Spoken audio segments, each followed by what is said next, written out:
Então ontem a Polícia Civil, em conjunto com a Brigada Militar, desencadeou a operação policial SBP.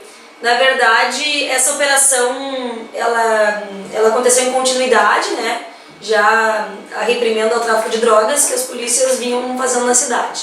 Ela foi o cumprimento de diversos mandados de busca e apreensão aqui na Vila Dom Pedro, onde a gente tinha o conhecimento de que existia um grande número de traficantes. Na verdade, ontem ocorreu a prisão do Rodrigo dos Santos Alves, o Grilo, que era, né, no nosso conhecimento, o chefe de toda a traficância aqui no bairro Dom Pedro.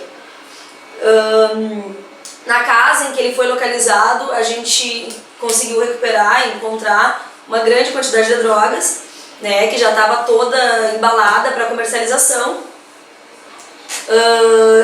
E então no local a gente apreendeu o Grilo e conduziu para a delegacia, e no dia de ontem então foi lavrado flagrante por tráfico de drogas. Houve alguma resistência à ação de vocês? Houve, inclusive, houve troca de tiros, né, com o pessoal. Um dos indivíduos que também era por nós investigado, que era suspeito também de tráfico de drogas, em companhia, né, do Grilo, ele chegou a ser detido pela polícia, mas ele conseguiu se desvencilhar dos policiais e empreendeu fuga. Nesse momento, ele efetuou alguns disparos e a gente também, né, revidou com outros. Então, houve a troca de disparos nesse momento. O Tá? nome desse suspeito a senhora No pode momento da revelar? fuga desse suspeito.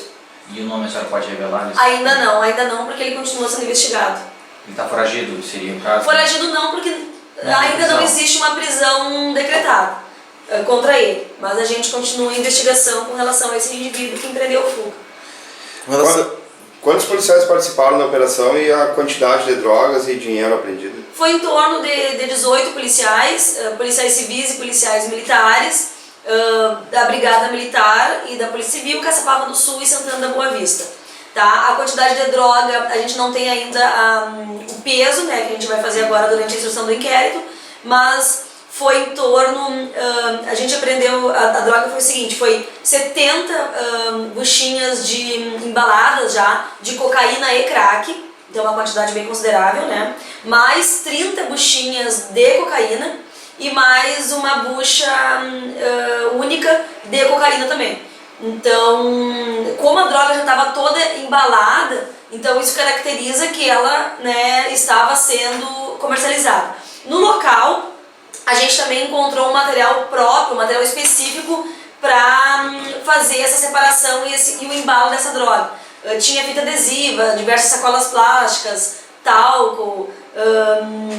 O talco é que eles misturam com a cocaína para dar mais volume. Isso. Então, tinha diversas substâncias que estavam sendo, né, utilizadas para uma balança de precisão, né, bem importante. Isso aí caracteriza bastante também a questão da traficância. Esse trabalho foi bastante importante porque existia uma solicitação muito grande por parte da comunidade de uma atuação policial naquela localidade. Porque as informações que a gente tem é de que esses indivíduos eles andavam armados ostensivamente, né, pela vila, intimidando os vizinhos e impondo toque de recolher durante a noite para que eles pudessem atuar livremente na traficância. Então, esse trabalho a gente considera que foi, né, teve bons resultados e que a comunidade ali do local ficou bastante satisfeita com a atuação da polícia, porque agora, né, provavelmente eles vão ter um pouco mais de paz naquele lugar. O traficante preso é ligado a alguma quadrilha da região? Que tinha informação que seria dos trem-bala de Santa Maria? Isso na verdade são especulações, né, Marcelo? A gente sabe que ele tinha relação com esse pessoal, ele mesmo se denomina, né, que seria participante desse grupo, mas isso agora a gente vai poder depurar melhor durante a instrução do inquérito. Mas a gente sabe que ele tinha vinculação, sim, com o pessoal de Santa Maria, mas a gente ainda não tem nada comprovado dentro dos autos nesse sentido. Nem a origem da droga?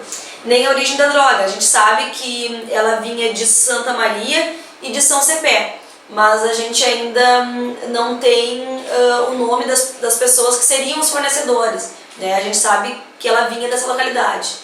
Foi encontrado armamento? Ou quantidade de dinheiro?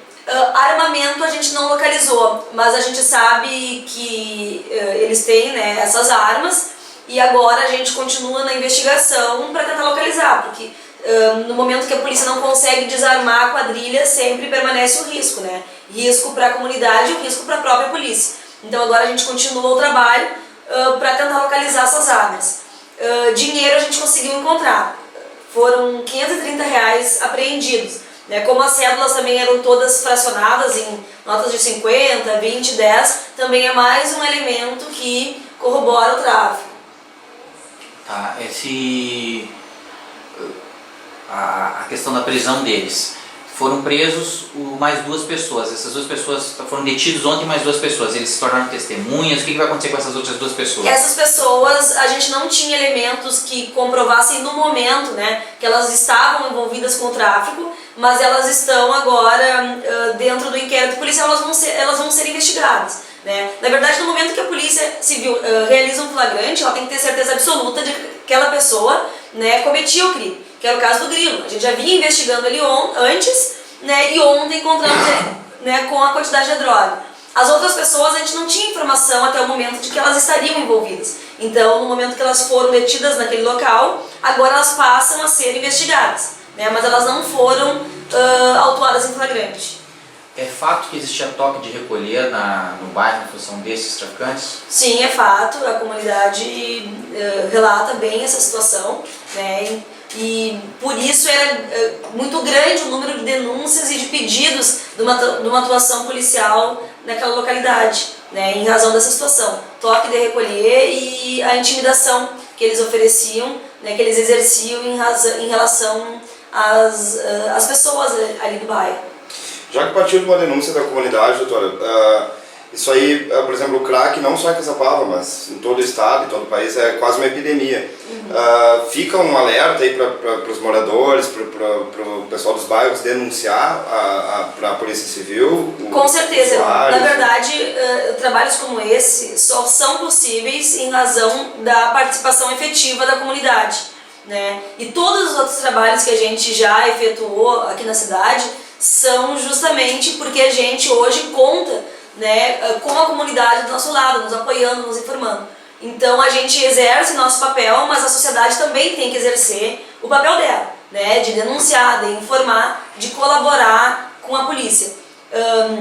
E também eu gostaria de dizer que fica o alerta também para a nossa juventude, né, para as pessoas que estão usando, porque na verdade só existem esses traficantes porque existem os usuários. E os usuários muitas vezes são os nossos filhos, né? São os nossos amigos. Então eu gostaria de deixar ressaltado isso aqui, né? Que a gente também, como pessoa, como sociedade, a gente também tem que estar controlando e fiscalizando aquelas pessoas que usam, né? Porque essas pessoas que fomentam esse tipo de criminalidade. Numa escala, foram 3 quadrilhas grandes que foram desmanteladas. A do Alexandre, Lindomar, podemos considerar no mesmo patamar a do Grilo ou no nível abaixo das outras? A do Grilo é um nível abaixo dessas 2, porque a quadrilha do Grilo ela se formou recentemente. Tá? O Grilo ele não tá na criminalidade do tráfico há muito tempo. Na verdade ele foi preso por outros crimes e a gente, né, a gente acredita que ele formou relações, né, para poder atuar no tráfico em razão dessas outras prisões, inclusive que ele esteve na cidade de Santa Maria. Lá que ele teria criado essas relações e que teria, né, colocado ele no tráfico de drogas. Então, como eu considero ele um nível abaixo dos outros em razão de que ele está há menos tempo, tá, na prática do crime. Mas agora, provavelmente, todos os outros que a gente vai prender daqui para frente vão estar numa escala abaixo. Por quê? Porque são traficantes que estão há menos tempo no mercado. Todos os que estavam há muito tempo, né, que é o caso do Lindomar, do Alexandre, há anos, já foram presos. Então agora a nossa atuação é em cima daqueles que vão surgindo, daqueles pequenos que vão surgindo. Mas esses pequenos não são mais violentos? Porque em todas as outras prisões não teve nenhum tipo de resistência, nem disparo. Sim. Ele não tá parecendo um tipo de quadrilha muito mais violenta, mais armada? Nesse sentido, eu posso colocar que ele era muito mais perigoso do que os outros 2, tá? Que tu colocaste antes. O Lindomar e o Alexandre. Porque, nesse sentido, sim. Nesse sentido, a gente pode dizer que ele é uma quadrilha maior porque é mais violenta. tá? Com certeza, ali a quadrilha do Grilo, eles não tinham medo da polícia, seguidamente eles mandavam recados por usuários e pela comunidade pra gente, ameaças, né, constantemente. Eu recebi ameaças aqui deles, né, eu e os policiais. Eles afrontavam os policiais na rua, né, então isso mostra que eles não têm medo da atuação da polícia, né. Quando a gente chegou lá, eles até esperavam que a gente já fosse lá, então isso caracteriza... Como assim esperavam? Desculpa. Não, o Grilo comentou, eu já esperava que vocês fossem vir aqui me prender, né? Até ele falou que ele achava que vocês iam vir de manhã. Então isso mostra que eles não têm temor, né? Se ele acredita que a gente vai lá e mesmo assim ele permanece com a droga aberta, né? Permanece comercializando, isso demonstra que ele não tem medo da polícia. E no depoimento ele assumiu que ele fazia mesmo. Não, no depoimento formal ele não assumiu, ele vai se manifestar só em juízo. Mas isso, existe a conversa, né, a conversa dentro da delegacia, né, lá no local, e é nessas conversas que ele relatou essas questões pra gente.